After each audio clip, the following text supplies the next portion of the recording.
बिस्मिल्लाहिर्रहमानिर्रहीम। सब तारीफ़ें अल्लाह के लिए और दुरूद व सलाम मोहम्मद वाले मोहम्मद के लिए। कारून के ख़जाने के बारे में मुहावरे और हकायतें हम सुनते आ रहे हैं। ये वही शख्स है जिसका जिक्र अल्लाह ताला ने कुरान मजीद में निशान इबरत के तौर पर किया है। कारून बिन यसहर बिन कहस हज़रत मूसा अलैहिस्सलाम का चचाज़ाद या खलाज़ाद था, जो इल्म व हिकमत से बहरामंद था। वो तौरात का बहुत अच्छा कारी था। कारून की आवाज़ बहुत सुरीली थी। वो इंतहाई मीठी लहजे में तौरात और दुआएं पढ़ता रहा। चूँकि कीमियागरी का इल्म रखता था, दादा इसने बहुत दौलत इकट्ठी कर ली और देखते ही देखते अपने पूरे इलाके का सबसे अमीर तरीन शख्स बन गया। रवायात में मिलता है कि कारून के खजानों की चाबियाँ 60 और बाज़ रवायात में 300 खच्चर या ऊँट उठाते थे। कुरान मजीद इस बारे में यूँ कहता है, और हमने भी इसे इतने खजाने दे दिए थे कि एक ताकतवर जमात भी उसकी कुंजियाँ नहीं उठा सकती थी। लेकिन जब अल्लाह ताला की तरफ से जनाब मूसा को ज़कात वसूल करने का हुक्म हुआ, तो वो कारून के पास गए और उससे ज़कात निकालने का मुतालबा किया। ज़कात भी ज़्यादा ना थी, बल्कि हर चीज़ का 1000वां हिस्सा यानी 1000 दरहम से 1 दरहम, इसी तरह बाकी तमाम अशिया पर थी।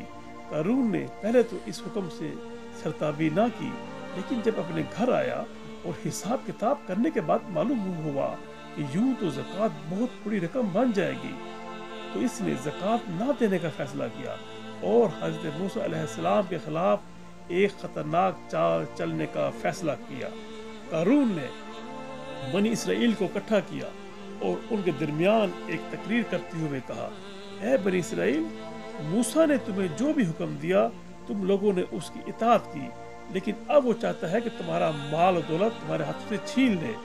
बनी इसराइल की एक तादाद ने उसकी बातों के फेरे में आकर कहा, ऐ कारून, तुम हमारे सरदार हो और हम तुम्हारे मती हैं, लिहाजा तुम जो भी हुक्म दोगे हम उसकी इताअत करेंगे। कारून ने कहा, मैं तुम्हें हुक्म देता हूँ कि फलां बेइफ्फत व बेहया औरत को यहाँ पर लेकर आओ और उसे रिश्वत देकर उससे वादा लो कि वो मजमे आम में ये कहे कि मूसा ने मेरे साथ ज़ना किया है। वो लोग इस औरत के पास गए, उसके सामने अपना पूरा प्रोग्राम रखा, तो उसने कबूल कर लिया कि मैं ऐसा करने पर आमादा हूँ।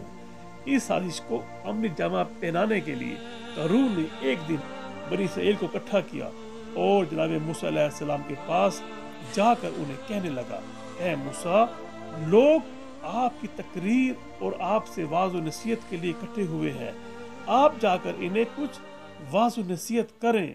हज़रत मूसा अलैहिस्सलाम कौम के पास आए और गुफ्तगू करना शुरू की। जब उन्होंने ये कहा, ऐ बनी इसराइल, जो कोई चोरी करेगा उसके हाथ काट दूंगा। अगर कोई शख्स किसी की तरफ ज़ना की झूठी निस्बत दे तो उसे 80 कोड़े मारूंगा। अगर कोई ज़ना का मुर्तकब हो और उसकी बीवी ना हो तो उसे 100 कोड़े मारूंगा, और अगर उसकी ज़ोजा है तो उसे संसार करूंगा यहाँ तक कि वो जान दे दे। अचानक कारून ने लोगों के दरमियान से चीख कर कहा, अगरचे वो ज़नाकार आप खुद ही क्यों ना हो। जनाब मूसा अलैहिस्सलाम ने कहा, बेशक खवा वो मैं खुद ही क्यों ना हूँ। कारून ने कहा, बनी इसराइल कहते हैं आपने फला फाहिशा औरत से ज़ना किया है। जनाब मूसा अलैहिस्सलाम ने कहा, उस औरत को यहाँ पर लाया जाए, अगर वो कहे कि मैंने उसके साथ ज़ना किया है तो उसकी बात मानकर मुझे संसार कर देना। कुछ लोग गए और उस औरत को लेकर आए। जब मूसा अलैहिस्सलाम ने उसकी तरफ देखकर कहा, ऐ औरत, क्या मैंने तुम्हारे साथ ज़ना किया है जैसे कि ये कौम कह रही है। औरत हज़रत मूसा अलैहिस्सलाम का जलाल बर्दाश्त ना कर सकी और उसने कहा, नहीं, ये सब झूठ बोल रहे हैं। अलबत्ता इन लोगों ने मुझसे वादा लिया था कि मैं आपकी तरफ ऐसी झूठी निस्बत दूं। हज़रत मूसा अलैहिस्सलाम ज़मीन पर गिर गए और सजदा शुक्र बजा लाए کہ اللہ تعالیٰ نے ان کی عزت بچا لی۔ یہی وہ وقت تھا جب خدا کی جانب سے بدسیرت شخص قارون کو سزا دینے کا حکم ہوا۔ اللہ تعالیٰ قارون اور ان لوگوں پر غضبناک ہوا اور حضرت موسیٰ علیہ السلام سے فرمایا زمین کو حکم دو کہ وہ قارون کو اس کے گھر سمیت نگل لے۔ حضرت موسیٰ علیہ السلام نے زمین سے کہا ان لوگوں کو پکڑ لے۔ زمین نے ان لوگوں کو پنڈلیوں تک اپنے اندر غرق کر لیا۔ جناب موسیٰ علیہ السلام نے پھر کہا اے زمین انہیں مت چھوڑ۔ زمین نے ان لوگوں کو زانوؤں تک اپنے اندر دسا لیا۔ جناب موسیٰ علیہ السلام نے پھر کہا اے زمین انہیں پکڑ لے۔ زمین نے ان لوگوں کو گردنوں تک اپنے اندر غرق کر لیا۔ ان لوگوں نے گریہ وزاری کرنا شروع کر دی اور جناب موسیٰ علیہ السلام سے التماس کرنے لگے ان پر رحم کرے۔